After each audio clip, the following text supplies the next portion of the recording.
Alright, what's up YouTube? This is the King 502M pellet stove. They were sold by Tractor Supply. I don't even think they sell them anymore.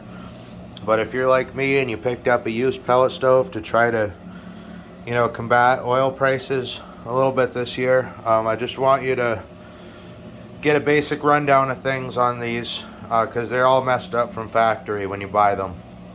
And I didn't know what I was doing, and I almost burned down my house, so I did a lot of research, and I just want to pass on my knowledge.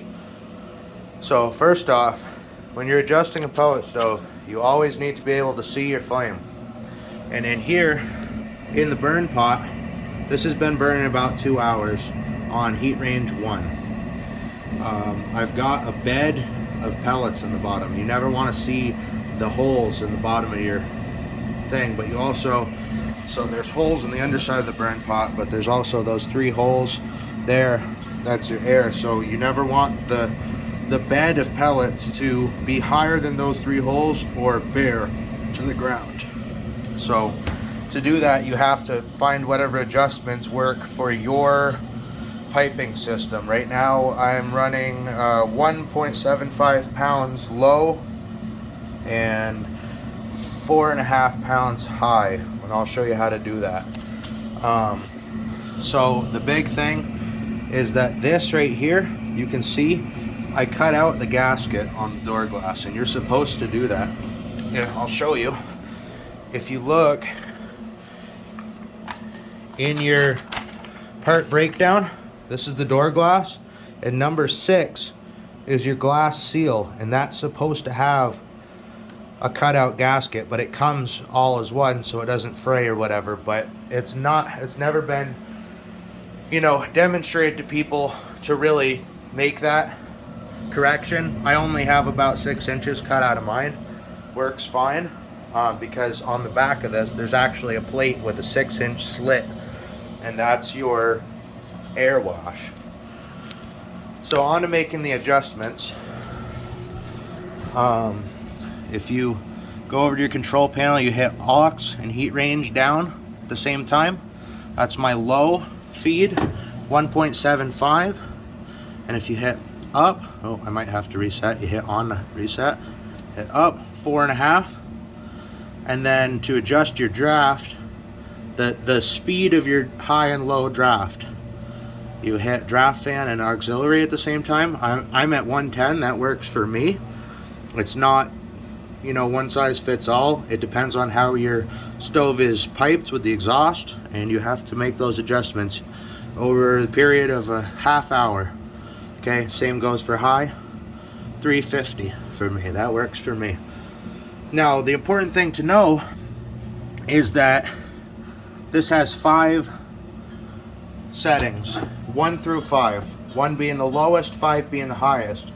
When you're running on 1, you are running on those values that you set. When you run 2 through 4, it will run anywhere within those values automatically. I leave my draft fan automatic, and depending on how the house is feeling, I'll mess with the room fan. You can leave it automatic or whatever, but you want to leave it 1 higher than whatever your heat setting's at. And I think it won't even let you change that anyway, because you don't want your stove to overheat, because it needs to use the heat that it's providing as a heat sink so that it doesn't overheat the stove. So anyways, also always make sure to unplug it if you ever remove this panel to clean out the blower, because you will hit something and make it spark and pop your fuses, which your fuses are behind there. Ask me how I know. So anyways, I'm running these Green Supreme pellets. They run really well for me, and trying to think of anything else. Make sure that you can get to your clean out. Unfortunately, my clean out is indoors because my electrical box is on the other side of this wall, so I had to run it indoors. That's not ideal, but you need to make it so that you can take that cap off, because it's about that long, and have room to get your brush up in there to clean it out. And just check the cap to see how much creosote you're building. The other good thing to do is to look at the end of your chimney if it's sticking out the side of the wall and see if you've got black buildup in there. You're probably going to have a bad time because that'll catch on fire eventually.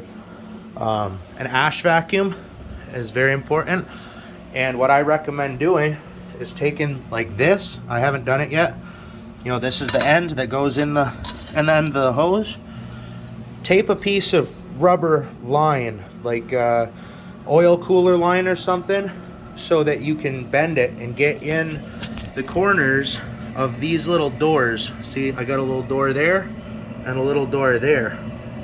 You need to clean those out, and when you're cleaning those out, you need to bang on the back wall of this, obviously when the stove is off, to shake that stuff down, because there's a hollow wall behind this, which is actually where the air passes through to the exhaust, and stuff builds up in there. So you need to clean those. You need to keep an eye on them. You know, keep an eye on how much they generate. So I'll show you my numbers here. So this is how my pellet guy set my my high and my low. I said idle speed, but that's the pellet feed, the auger. And then that was my initial adjustments. I was trying to use less pellets and save money. I didn't burn the stove hot enough with those settings, and it generated creosote, and then my stove caught on fire. So ignore that. So these are all the adjustments I made after I reinstalled the stove. And this is over the course of half an hour, because that's how long it takes for you to start visibly seeing any differences. So I just annotate every change that I made. You got to tweak both sides.